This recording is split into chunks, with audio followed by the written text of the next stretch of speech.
Bonjour à tous et bienvenue dans cette vidéo sur la formation d'images dans laquelle je vais parler des points particuliers d'une lentille mince convergente.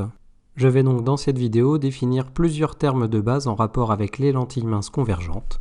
Je rappelle qu'une lentille mince convergente donc, est une lentille d'épaisseur négligeable et qu'on va la représenter avec une double flèche, donc avec un trait pour l'épaisseur négligeable et une flèche en haut et en bas pour indiquer qu'il s'agit d'une lentille convergente.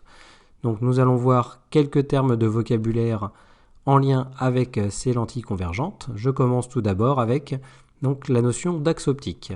L'axe optique donc, sera l'axe passant perpendiculairement par le milieu de la lentille. Ensuite, le centre optique. Donc, le centre optique sera le point d'intersection entre la lentille et l'axe optique et il sera noté O. Et également, tout rayon passant par ce point ne sera pas dévié.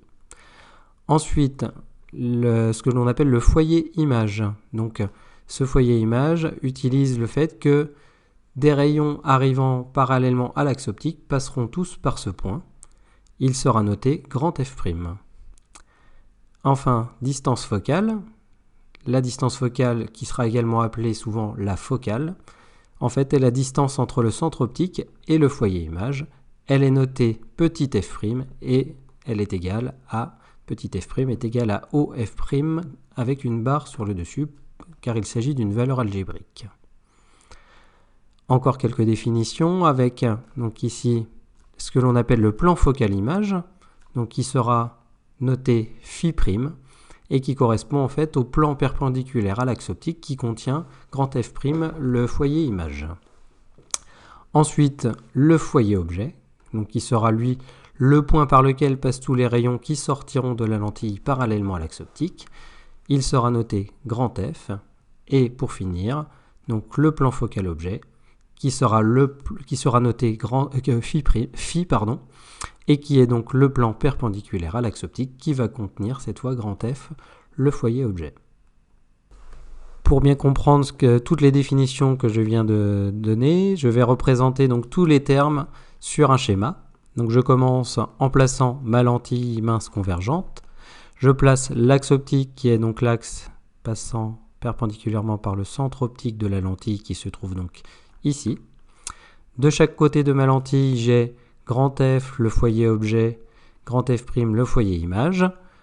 J'ai également défini le plan focal objet φ, le plan focal image φ'. Et j'ai pour finir la distance focale donc qui est OF', donc que l'on note petit f'.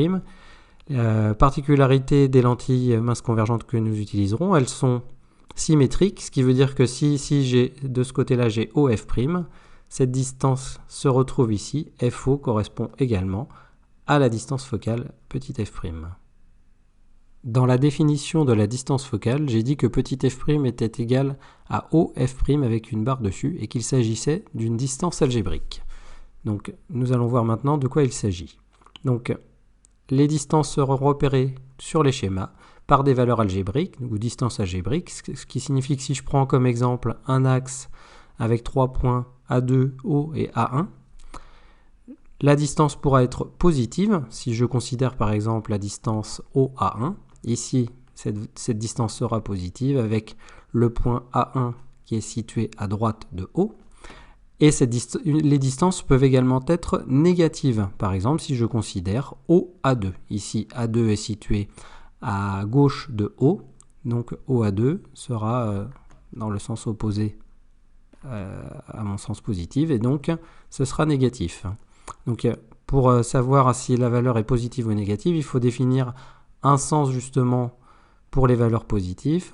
Ce que j'en prends en général, c'est que sur les schémas, on orientera positivement de la gauche vers la droite, donc dans ce sens, et du bas vers le haut.